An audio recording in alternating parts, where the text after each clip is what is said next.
पूछे कि किसान मतलब क्या है? डिफाइन करो, नहीं है। हाँ, तो हाँ। हमने किसान का डिफिनेशन तय किया कि कृषक जो प्राकृतिक अनाज के बीजों को हाँ, हाँ। पंच महाभूतों हाँ। भूमि जल अग्नि वायु आकाश हाँ। में समर्पित करे। वाह। उसमें भाव हाँ। मनुष्य, हाँ। पशु, हाँ। पक्षी हाँ। और संपूर्ण जीव जगत के पालन का हो। हाँ, हाँ। मिट्टी की खुदाई, कुड़ाई व बीज की बुआई, प्राकृतिक बीजों को भूमि में समर्पित करना, हाँ, हाँ। मिट्टी की नमी उसे जल से जोड़ना, हाँ, हाँ। कुड़ाई की हुई मिट्टी के अंदर का वायु बीज के साथ जुड़ना, हाँ। सूर्य की किरणें हाँ। उसे अग्नि से जोड़ना, हाँ। और खुले आकाश में किए जाने वाला कृषि कर्म हाँ। उस बीज को आकाशीय तत्वों से जोड़ देता है। हाँ। उससे बीज के अंदर व्याप्त ब्रह्म ऊर्जा हाँ। को जागृति मिलती है। यही ब्रह्म ऊर्जा उस बीज में सुसुप्त पौधे की अदृश्यता को बाहर निकालता है, जिसे अंकुरण कहते हैं। बड़ी यही अंकुरण पंच महाभूतों के पोषण से पौधा बनता है। पौधे धीरे धीरे वृक्ष बनते हैं। इस पौधे में गतिहीन जीव की आत्मा होती है, जिसे स्वयं पृथ्वी का पोषण होता है। पृथ्वी के समस्त जीवों का पोषण होता है।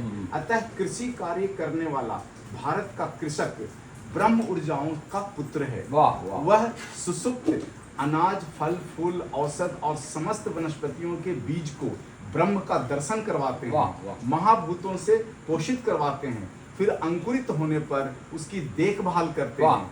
यही पौधा जब बड़ा बनता है, पशुओं का पेट भरता है, उनका पालन होता है। बचे हुए पौधे में बीज बनते हैं, जिससे अन्य जीवों का पेट भरता है, उनका भी पालन होता है। पशुओं और जीवों से जो बच गया वह कृषक का भाग होता है, जिससे मनुष्य का पेट भरता है, मनुष्य जीव का पालन होता है। अतः कृषक ही इस धरती के ब्रह्मदेव हैं। वह कर्मों में श्रेष्ठ कर्म को धारण करते हैं। इस भारत भूमि का कृषक पूजनीय है। आपको सत्य सत्य नमन। वाह वाह वाह। कृषक वर्ग के कई उपलब्धियां, कई उपजातियां निकली। किसी ने बड़े पौधे के शास्त्र को विकसित किया, तो किसी ने वनस्पतियों को, किसी ने साग सब्जियों के शास्त्र को विकसित किया, तो किसी ने फल फूलों को, किसी ने मैदानी क्षेत्र में अनाज शास्त्र विकसित किए, तो किसी ने पहाड़, मरुभूमि और दलदल में कृषि कर्म स्थापित किया। बहुत बढ़िया, बहुत अच्छा डिफाइन। आज का जो बीज है हाइब्रिड, उसको डिफाइन किया है कि हाइब्रिड अनाज, सब्जी, फल, फूल व मसालों का सीधा अर्थ अधिक उत्पादन से समझाया जाता है। लेकिन वास्तविकता हाइब्रिड अर्थात चेतना विहीनता से है। इसलिए हाइब्रिड से दूसरा पौधा नहीं उगते, उग गए तो फूल नहीं लगते, फूल लग गए तो फल नहीं लगते। अतः हमें अपनी चेतना की रक्षा करनी है, तो हाइब्रिड अनाज, सब्जी, फल, फूल व मसालों का बहिष्कार करना पड़ेगा।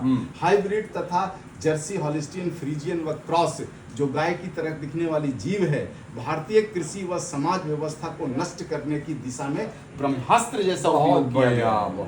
एक चीज और मैं बोल दूं कल्पना जी, हम बार बार बोलते हैं ना कि आदमी बड़ा चेतनाविहीन हो गया है, इनसेंसिटिव, मर रहा है, कट रहा है, अन्याय हो रहा है। अरे भाई होने दो, भगवान की मर्जी। ये कारण उसका ये है कि वो प्रकृति से हट गया। ब्रह्मा ने सृष्टि बनाया तो सबसे पहले अपना पुत्र को कृषक बनाया, इसलिए ब्रह्मा का साक्षात पुत्र है कृषक, जो कृषि करता है। और उससे फिर 3 विंग निकले। एक विंग निकला जिन्होंने फूलों पर काम किया, एक विंग निकला जिसने सब्जी पर काम किया, एक विंग निकला जिसने फलों पर काम किया। तो कृषक के 3 वर्ग निकले, 3 वर्ग निकले। फिर ब्रह्मा ने जब ये स्थापित हो गया, कृषि व्यवस्था, पेट भर गया, तो संसाधन के लिए फिर उन्होंने अपना रूप बदला विश्वकर्मा का। और विश्वकर्मा में अपने 5 पुत्रों को 5 टेक्नोलॉजी दे दिया उन्होंने। सबसे पहले टेक्नोलॉजी कुम्हार को दिया, मिट्टी का टेक्नोलॉजी कुम्हार को दिया। दूसरा उनका जो बच्चा था काष्ठ शास्त्री बनाया, यानी लकड़ी का इंजीनियरिंग। तीसरे बच्चे को उन्होंने बनाया लुहार, यानी धातुओं का इंजीनियरिंग, जिसको लुहार कहते हैं। और एक को बनाया शिल्पकार, जिन्होंने मकान का बनाया, आर्किटेक्टर जिसको कहते हैं आज। और एक बनाया आभूषणों का, जिसको हम सुनार कहते हैं, और ठठेरा कहते हैं, जिन्होंने बर्तन बनाया। ये उनके सारे विंग हो गए। मिट्टी शास्त्री से निकला आर्किटेक्टर। तो ये सब ब्रह्मा की पूरी कृति है, और इसी के आधार पर उन्होंने पूरी जातीय व्यवस्था हमारे देश में जो है खड़ा किया।